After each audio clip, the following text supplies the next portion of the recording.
여러분 안녕하세요. 청년의 7월 우리가 성화에 대한 말씀을 듣고 있죠. 오늘은 그 세 번째 시간으로 성화 선택이 아닌 필수라는 제목으로 말씀을 나누겠습니다. 본문 말씀은 히브리서 12장 14절에서 17절 말씀인데요. 이 본문은 사실 한 문장으로 이루어져 있습니다.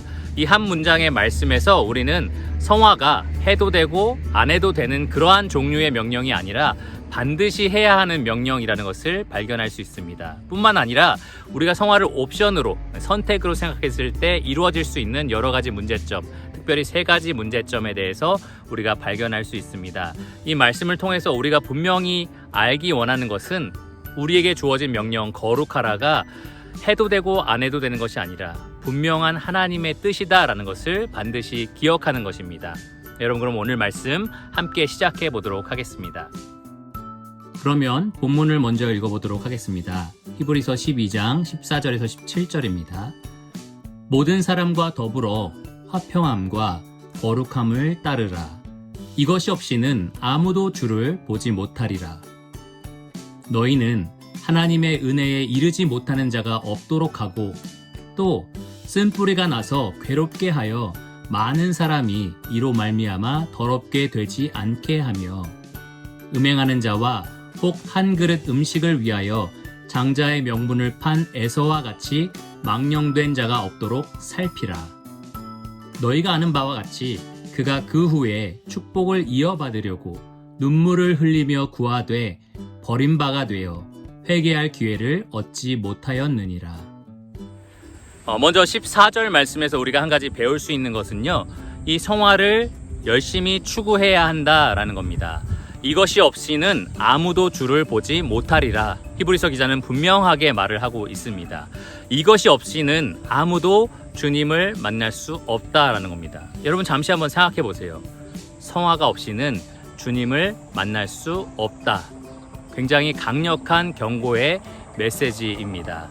아무도 성화 없이는 주님을 만날 수 없다라는 겁니다. 여러분 지금 교회 생활을 아무리 잘하고 있어도 청년의 말씀을 늘 꼬박꼬박 챙겨본다 할지라도 개인의 삶에서 성화가 나타나지 않는다면, 성화의 열매가 드러나지 않는다면 아무도 주님을 볼 수 없다라는 겁니다. 그러면 성화란 무엇일까요? 많은 사람들이 두 가지 극단적인 생각을 합니다. 사람들과의 관계에 있어서 아주 친밀한 관계, 평화로운 관계를 유지하면서 이것이 성화의 참된 열매다라고 생각합니다.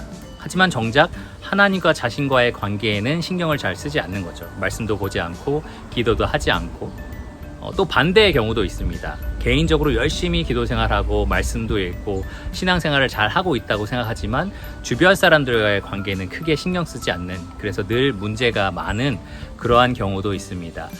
히브리서 기자의 말에 따르면 화평함 그리고 거룩함, 이 두 가지 모두가 성화에 반드시 필요한 요소입니다. 모든 사람과 더불어 화평함을 따르는 것, 그리고 하나님 앞에서 거룩함을 따르는 것, 이 두 가지가 성화에 반드시 포함되어야 한다라는 겁니다. 여러분, 성화는 반드시 사람들과의 관계 속에서, 그리고 모든 사람들과의 관계 속에서 드러나야 합니다. 화평함으로 말이죠. 예수님은 제자들에게 말씀하시기를 화평하게 하는 자는 복이 있나니 그들은 하나님의 아들이라 일컬음을 받을 것이다 라고 마태복음 5장 9절에 말씀하셨습니다. 사도 바울 역시 로마서 12장 18절에 너희가 할 수 있거든 너희로서는 모든 사람과 더불어 화목하라 라고 명령했습니다.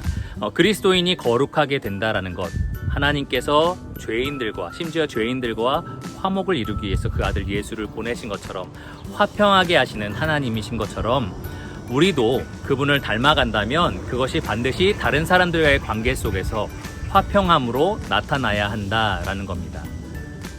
두 번째로 거룩함을 따르라. 이 말은 내가 하나님과 점점 닮아가야 한다라는 것을 의미합니다.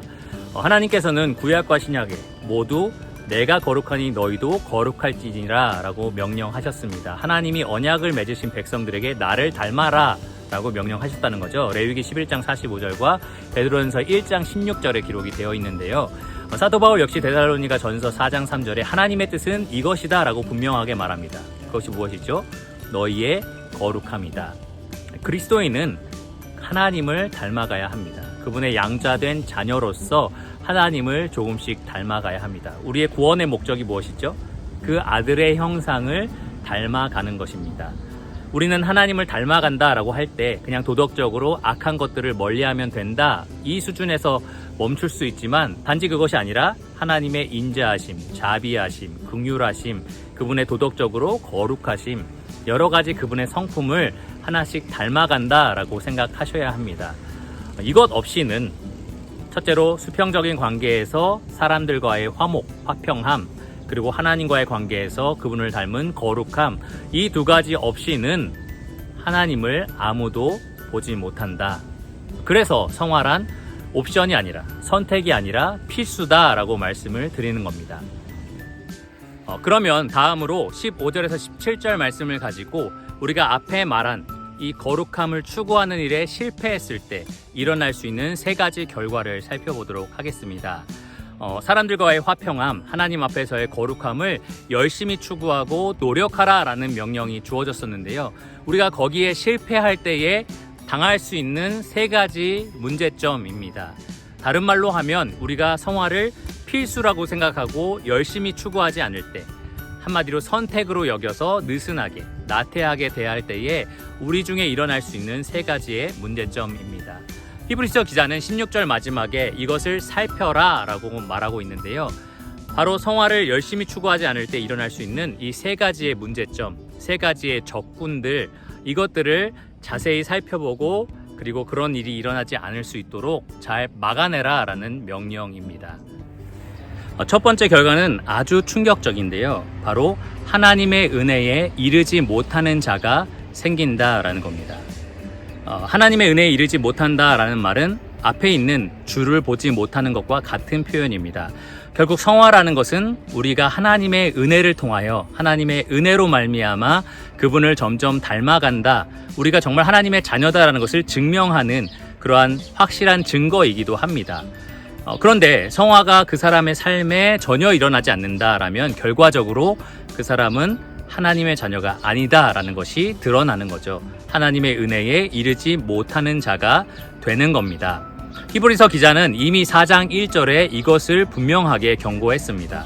그러므로 우리는 두려워해야 한다. 왜냐하면 그의 안식에 들어갈 약속이 여전히 남아 있을지라도 너희 중에는 혹 거기에 이르지 못하는 자가 있을까 함이다 라고 말을 했습니다.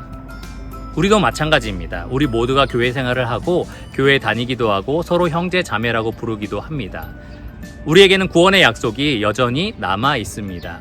하지만 우리 삶 가운데 그러한 성화가 조금도 일어나지 않는다면, 우리의 삶 가운데 다른 사람과 화평함이 하나도 이루어지지 않는다면, 하나님 앞에서 거룩함을 추구하는 일에 있어서 아무런 노력도 하지 않는다면 결과적으로 어쩌면 우리는 하나님의 은혜에 이르지 못하는 자다, 이렇게 드러날 수 있다라는 겁니다. 평생 교회 생활을 하고 종교 생활을 했지만 결과적으로 하나님의 자녀가 아니라, 이러한 결과가 나온다면 얼마나 마음이 아플까요? 얼마나 충격적이겠습니까? 여러분, 성화는 절대로 해도 되고 안 해도 되는 것이 아니라 우리가 정말 하나님의 자녀다, 우리가 정말 은혜로 날마다 빚어지는 그러한 존재다라는 것이 확실하게 드러내는 그러한 분명한 열매입니다. 그러므로 성화는 반드시 우리가 추구해야 할, 반드시 노력해야 할 하나님의 명령입니다. 두 번째로 우리가 성화를 필수로 여기고 열심히 추구해야 하는, 노력해야 하는 이유는 그렇게 하지 않을 때에 우리뿐만 아니라 공동체가 죄로 더럽혀질 수 있기 때문입니다. 히브리서 기자는 15절에 분명하게 이렇게 말하는데요. 또 쓴뿌리가 나서 괴롭게 하여 많은 사람이 이로 말미암아 더럽게 되지 않게 하라. 그렇게 되지 않도록 살펴라 라고 말을 합니다. 우리가 요즘 코로나 때문에 많이 조심스러워 하잖아요. 단지 다른 사람 때문에 내가 걸릴까봐 두려워하는 것도 있지만 혹시 내가 다른 사람에게 전파자가 될까봐 두려워합니다. 우리가 성화에 이것을 접목해서 생각해 보면, 우리가 열심히 거룩함을 추구하지 않는 것, 그래서 느슨하게 나의 죄된 본성을 그대로 나타내며 사는 것, 그것이 단지 나를 괴롭게 하는 것뿐만 아니라 내가 관계를 맺고 있는 많은 사람들, 가족들, 친척들, 그리고 교회 성도들에게 나의 쓴뿌리가, 나의 죄가 영향을 미치게 한다라는 겁니다. 그들이 더러워질 수 있도록 내가 그렇게 요인을 제공한다라는 겁니다. 나의 죄가 그들에게 전파되는 거죠. 그렇기 때문에 우리는 반드시 성화를 필수로 여기고 열심히 추구해야 한다라는 거죠. 자, 세 번째로 우리가 성화를 필수로 여기고 열심히 추구하지 않을 때 일어날 수 있는 문제, 바로 16절에 기록된 것처럼 우리가 음행하는 자 혹은 망령된 자로 삶을 살아갈 수 있다라는 겁니다. 음행하는 자는 성적인 범죄를 저지른 건데요. 이 죄의 특징은 강력한 육신의 욕구를 쫓아서 사는 겁니다. 그것이 하나님이 금지하신 것일지라도 내가 원하는 그 강력한 욕구대로 살아간다라는 거죠. 또 망령된 자는 히브리서 기자가 에서의 예시를 든 것처럼 한 그릇의 음식을 위하여 장자의 명분, 하나님의 은혜로운 그 복을 차버리는 것, 거부하는 것을 의미합니다. 특별히 망령된 것을 그래서 세속적이다라고 우리가 표현할 수 있는데, 하나님의 놀라운 영적인 축복, 하늘에 속한 모든 신령한 복보다 지금 내 눈앞에 있는 세상적인 것, 일시적인 것에 눈이 먼 거죠. 그래서 그것들을, 하나님의 놀라운 가치 있는 것들을 차버리고 세상 것들을 쫓아서 사는 것입니다. 음행과 어떤 면에서는 비슷한 면이 있어요. 하나님의 거룩하신 부르심보다는 내 안에 있는 욕구를 쫓아서 사는 것, 하나님의 놀라운 은혜의 축복보다는 이 세상에 속한 일시적인 그러한 욕구들을 쫓아서 사는 것, 바로 그러한 인생을 우리가 살아갈 수 있다라는 겁니다. 우리가 성화를 하나님이 우리에게 주신 거룩하고 축복된 것이다 라고 생각하고 열심히 추구하지 않을 때 우리 삶 가운데 충분히 일어날 수 있는 문제입니다. 여기까지 정리해 볼까요? 성화는 하나님께서 우리에게 반드시 따르라고 요구하신 은혜로운 명령입니다. 하나님은 모든 사람과 더불어 화평하게 되는 자가 되기를 원하시고요. 또 하나님 앞에서 거룩함을 따르는 자가 되기를 원하십니다. 아무도 이것 없이는, 성화 없이는 주님을 만나볼 수 없습니다. 주님께서 우리를 거룩함으로 부르셨기 때문입니다. 내가 거룩하니 너희도 거룩하라. 하나님께서 우리에게 그것을 요구하셨습니다. 그렇게 우리가 성실하게 추구하고 그 명령에 순종하지 않을 때 일어날 수 있는 세 가지 문제점이 있는데요. 첫째로, 여러분이 하나님의 은혜에 이르지 못하는 자로 발견될 수 있다라는 거고요. 두 번째로, 내가 가지고 있는 쓴뿌리, 죄악이 공동체에 전염되는 그러한 문제를 일으킬 수 있습니다. 내 안에 있는 쓴뿌리, 더러운 죄들이 다른 사람에게, 그 다른 사람의 삶을 더럽힐 수 있다라는 겁니다. 그리고 세 번째로, 나의 삶이, 이 땅에서 나의 삶이 음행하는 삶, 그러니까 나의 욕구를 쫓아서 사는 삶, 그리고 이 하나님의 은혜보다는 이 세상에 있는 일시적인 것에 눈이 멀어버린 삶, 망령된 삶으로 그렇게 살아갈 수 있다라는 겁니다. 여러분, 이러한 삶 아무도 원하시지 않죠? 하나님 나라에 이르지 못하는, 그분 앞에 서지 못하는 존재로 발견되는 것, 내가 사랑하는 수많은 공동체의 사람들을 죄로 물들이는 것, 그리고 나의 인생이 내 육신을 쫓아서 사는 삶, 그리고 하나님의 은혜를 거부하고 정말 별 가치 없는 것들을 추구하는, 거기에 눈이 멀어버린 삶, 그런 걸로 마무리되는 것을 원하는 사람은 아무도 없을 겁니다. 그러므로 우리는 거룩함을 추구하라라는 하나님의 명령에 적극적으로 임해야 합니다. 그 은혜로운 부르심에 우리 힘으로만 이루어지는 게 아니죠. 하나님의 은혜로 말미암아 우리가 이룰 수 있는 그 거룩한 부르심에 우리가 적극적으로 순종해야 합니다. 여러분, 마지막 17절 히브리서 기자가 한 말을 주목하여 들어보시기 바랍니다. 자기의 축복, 장자의 명분을 한 음식 때문에 걷어차버린 그가 나중에 후회하면서 눈물로 그 축복을 이어받으려고 했지만 결과적으로 그는 버림바가 되어 다시는 회개할 기회를 얻지 못하였다. 히브리서 기자가 그렇게 우리에게 경고합니다. 이는 우리가 매일의 삶 속에서 성화에 실패하면 다시는 기회가 없다라는 경고는 아닙니다.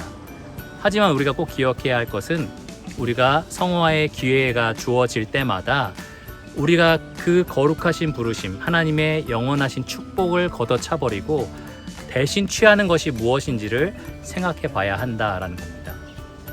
에서처럼 나중에 삶을 되돌아봤을 때 내가 왜 이 정도의 일 때문에, 별 가치 없는 이런 것 때문에 이 땅에서 있다가 사라질 이 정도의 일 때문에 하나님의 그 거룩하신 부르심에 순종하지 못했는가? 그 놀라운 축복이 담겨 있는 성화의 명령에 순종하지 않았는가? 그것을 적극적으로 따르지 않았는가? 후회할 수 있다라는 겁니다. 어떤 사람은 하나님의 은혜에 그 나라에 이르지 못하는 것으로 땅을 치며 평생 영원히 울면서 이를 가는 사람이 있을지도 모르고요. 우리가 다행히 하나님 나라에 들어갔다 할지라도 이 땅의 삶을 펑펑 낭비하면서 살았다면 죄에 있는 그대로 죄를 저지르면서 공동체를 더럽히면서 그리고 내 삶을 하나님보다 별 가치 없는 것들로 채워가는 삶을 살면서 그리고 나서 주를 만났다면 그 지나간 세월 동안 내가 놓쳐버린, 내가 차버린 그러한 은혜로운 것들에 대해서 후회할 거다라는 겁니다. 사도 바울은 이것에 대해서 우리가 부끄러움을 당할 거다라고 기록하고 있습니다.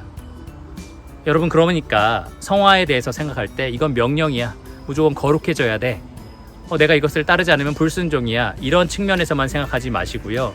하나님이 나에게 가장 좋은 것, 가장 영광스러운 것, 가장 가치 있는 것들을 닮아갈 것을 명령하셨다. 그러니까 내가 그것을 추구하는 것이 나에게 있어서도 가장 큰 기쁨이요, 가장 큰 복이다라는 생각을 가지고 사시기 바랍니다. 성화가 필수인 것은 하나님의 명령일 뿐만 아니라 우리에게 있어서 가장 복된 길이기 때문입니다.